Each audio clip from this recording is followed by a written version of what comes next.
Tak, technická chyba, tohle to budete mít jako pokračování, protože mi to zahlásilo, že mám nedostatek místa v telefonu a musím smazat videa a promazat fotky. Uznávám, že mám v telefonu asi 16 000 fotek a asi 400 videí, takže už je jako na čase. Nicméně, abych dořekla myšlenku, viděla jsem teda seriál Yellow Jackets, doporučuju všem, je to hodně psychologický, hodně temný, místě dost brutální, ale ta psychologie těch postav, jsou tam vlastně 2 dělové linky v minulosti a v současnosti. Je to hodně zajímavý, je to zvláštně podaný herecký obsazení, kde jednu z hlavních rolí má Christina Ricci, je naprosto jako skvostný. Myslím si, že se to bude líbit téměř jako všem. A nemyslím si, že by se to líbilo třeba jenom ženským, byť to má takovej nádech jako hodně feministického seriálu. Ale celý ten příběh je opravdu jako dobře zpracovaný. Zhlídla jsem to asi za 3 dny komplet, ty 2 série, co jsou venku, takže můžu doporučit. Během Štědrýho dne vyšla na Netflixu poslední řada a poslední díly seriálu Koruna.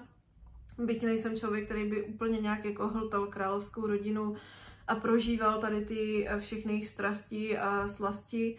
Mám na to svůj názor na spoustu jako věcí, které se v té rodině děly a dějou, tak si myslím, že ten seriál i přesto všechno je opravdu skvostnej, skvěle natočený.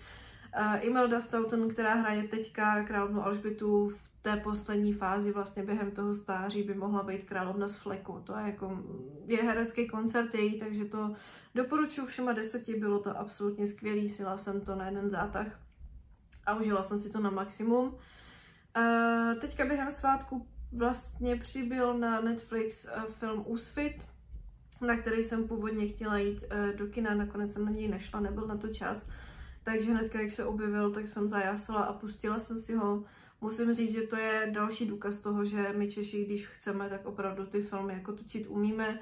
A velmi mě u toho plesalo srdíčko hnedka vlastně po bodu obnovy, byť ty filmy jsou diametrálně úplně v jiné době, úplně o něčem jiným a úplně jinak natočený. Tak si myslím, že tyhle 2 filmy z poslední doby fakt dokazují to, že se ještě nemusíme jít úplně zahrabat po těch všech našich českých stupidních komediích a že když chceme, tak fakt jako točit umíme, jenom se to musí vzít za správný konec. A zhlídla jsem na Netflixu film s Julie Roberts, který se v českém překladu jmenuje Nech svět světem, teďka nevím, jak je ten originál. Je to ten mysteriózní thriller, kolem kterého teďka je docela velká diskuze, jestli to teda jako je dobrý, není to dobrý. Upřímně musím říct, že já jsem teda v první fázi u toho usnula asi během půl hodiny, takže když jsem se potom probudila, tak jsem pokračovala ve sledování. A musím říct, že ten film není vůbec špatný, byť jako jsem k tomu byla skeptická, tak fakt to není vůbec blbý, je to hodně takový jako opravdu mysteriózní, s nádechem trošku jako hororu, zároveň thrilleru. A i když je to vlastně na konci svým způsobem vysvětlený, tak si myslím, že to za zkouknutí stojí a že ten film má obrovský potenciál k tomu, aby na něj potom navázal třeba další seriál, co se dělo potom. Myslím si, že to k tomu tak nějak možná časem dospěje, protože ten konec, byť je jako svým způsobem uzavřený, tak uzavřený vlastně vůbec není a je tam obrovský prostor pro to s tím filmem jako pracovat dál. Takže tohle to jsou věci, které jsem viděla teďka během svátku. Před Vánocema jsme byli se Stely v kyně na Baladě o ptácích a hadech, což je vlastně prequel Hunger Games. Nejsme žrouti Hunger Games, to jako vůbec.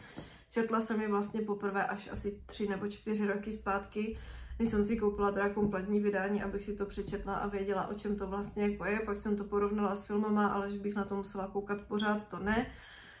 Za mě Balada o ptácích a hadech rozhodně není film, který by byl určený dětem. Myslím si, že tak jako 15-16 plus je ideální, protože je to obrovský jako psychologický drama o rozpadu v podstatě osobnosti a o zlu, který se dere na povrch, i když ho v sobě potlačujete v podstatě od malička.